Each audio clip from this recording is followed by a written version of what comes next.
ये जो केरला और तमिलनाडु के बीच में जो बायोस्फीयर रिजर्व दिख रहा है आपको, अगस्त मलय बायोस्फीयर रिजर्व, यहाँ आदिवासियों की बसावट के ऊपर तलवार लटकी है।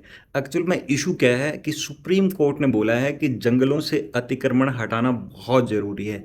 अगस्त मलय बायोस्फीयर रिजर्व में बहुत सारा अतिक्रमण है, तो कोर्ट ने एक कमेटी बनाई, उस कमेटी ने सर्वे किया और अब जितना अतिक्रमण है उसको हटाने के लिए बोला है। बहुत अच्छी बात है। मैं भी जानता हूँ, आप भी जानते हैं, हम सब जानते हैं कि जंगलों के ऊपर कब्जा है और जंगल से, फॉरेस्ट से अतिक्रमण हटना चाहिए।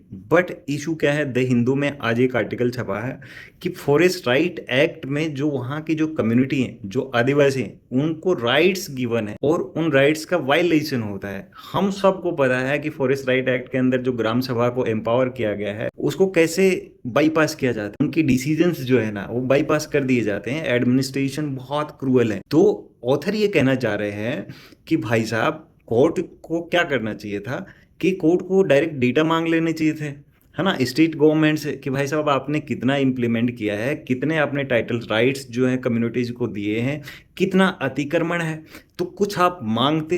होता क्या है, ये जो सर्वे वगैरह होते हैं ये शॉर्ट होते हैं। इससे क्या होगा, आपका कॉन्स्टिट्यूशन का आर्टिकल 21 जो है, जो ड्यू प्रोसेस की बात करता है, वहां उसका हनन होगा। कुछ आदिवासियों को जबरदस्ती हटाया जाएगा, है ना। ये फैक्ट है, ये हम सब जानते हैं। जैसे एक फैक्ट है कि जंगल में अतिक्रमण है, सब जानते हैं, किसी से बात छुपी नहीं है, कॉमर्शियल एक्टिविटी भी होती है। दूसरा फैक्ट ये है कि आदिवासियों के राइट्स का हनन होता है। तो इस टाइप की जो टॉप डाउन जो अप्रोच होती है उससे क्या होता है, एडमिनिस्ट्रेशन कैसा व्यवहार करेगा, है ना, बहुत सारे लोग विस्थापित हो जाएंगे। तो पहले बुलडोजर नहीं भेजा जाता, है ना, पहले एक्चुअल में पूरा प्लान होता है, इसके बाद में रिहैबिलिटेशन होता है और उसके बाद में हटाना होता है। अतिक्रमण हो तो भी, यहाँ तो क्या होगा, जिनके पास में टाइटल राइट्स नहीं है, रजिस्ट्री नहीं है, पट्टे नहीं है, उनको बड़ी मुसीबत आने वाली है। तो आप थोड़ा सा सोचिए, हमको कंजर्वेशन को और जो ट्राइबल्स के राइट्स हैं उनको एक दूसरे को अगेंस्ट में नहीं देखना है, दोनों सिंक में काम करते हैं ना। ये सही अप्रोच नहीं है। यूपीएससी में कहाँ काम आ सकता है,